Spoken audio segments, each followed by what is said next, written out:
किसी भी शहर की सड़कें उसका आईना होती हैं, मगर बेहद अफसोस के साथ कहना पड़ रहा है कि स्मार्ट सिटी के दावों के बीच शहर बरेली की हालत बिल्कुल भी ठीक नहीं चल रही। केंद्र और राज्य सरकारें बरेली महानगर को चमकाने के लिए सैकड़ों करोड़ का बजट दे रही हैं, मगर यहाँ के नीति नियंता उस तरह से शहर की सूरत नहीं संवार पा रहे।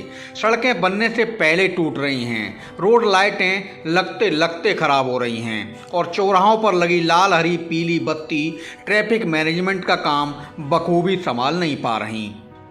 शहर बरेली की ग्राउंड रियलिटी क्या है, ये आप तस्वीरों में देखकर जमीनी सच्चाई का अंदाजा बहुत अच्छे से लगा सकते हैं। अभी के 3 दिन की बेमौसम बरसात को छोड़ दिया जाए तो अब की बरस मानसूनी सीजन में बरेली के अंदर बारिश काफ़ी कम हुई है। इसके बाद भी सड़कों की हालत बद से बदतर है, तो इसके लिए सीधे तौर पर नगर निगम प्रशासन अपनी जिम्मेदारी से पीछा नहीं छुड़ा सकता।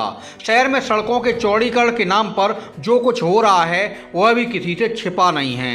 डिवाइडरों के आसपास मलबा यूं ही छोड़ दिए जाने से हादसे हो रहे हैं। रामपुर रोड पर कितने ही लोगों के साथ अनहोनी हो चुकी है, मगर अफसर टाइम से न तो सड़कों का चौड़ीकरण करा पा रहे हैं और न डिवाइडरों के आसपास यूं ही छोड़े गए मलबे को हटवा रहे हैं।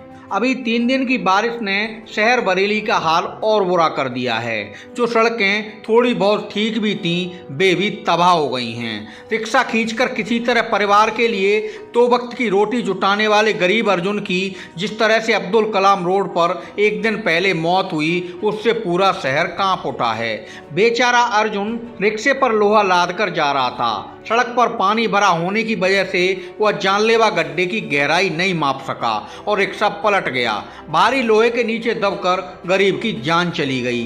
सत्ता पक्ष के नेता इसलिए सामने नहीं आए कि गड्ढों में तब्दील शहर की सड़कों को लेकर पब्लिक उनसे सवाल जवाब करती।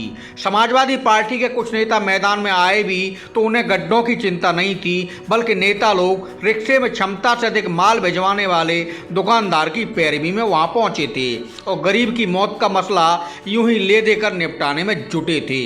अर्जुन गरीब था, उसकी मौत शहर के शोर में दबकर रह गई, मगर कल का क्या किसी को पता कौन मौत या सड़कों पर हादसे का शिकार हो जाए।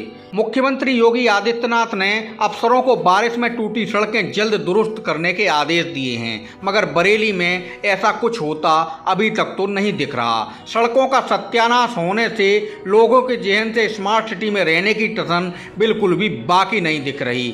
हालांकि टूटी सड़कों की वजह से हो रहे हादसे और पब्लिक की पीड़ा को लेकर नगर निगम प्रशासन की सेहत पर कोई फर्क नहीं दिख रहा। ये हालत तब है जब कुछ ही समय बाद नगर निगम चुनाव होने हैं, मगर अफसरों को क्या, चुनाव आते हैं और चले जाते हैं। शहर की दुर्दशा पर पब्लिक कितना शोर मचाएगी, सुनवाई नहीं होगी तो पब्लिक भी बेचारी शहर और अपनी किस्मत का दोष मानकर आज नहीं तो कल चुप होकर बैठ जाएगी।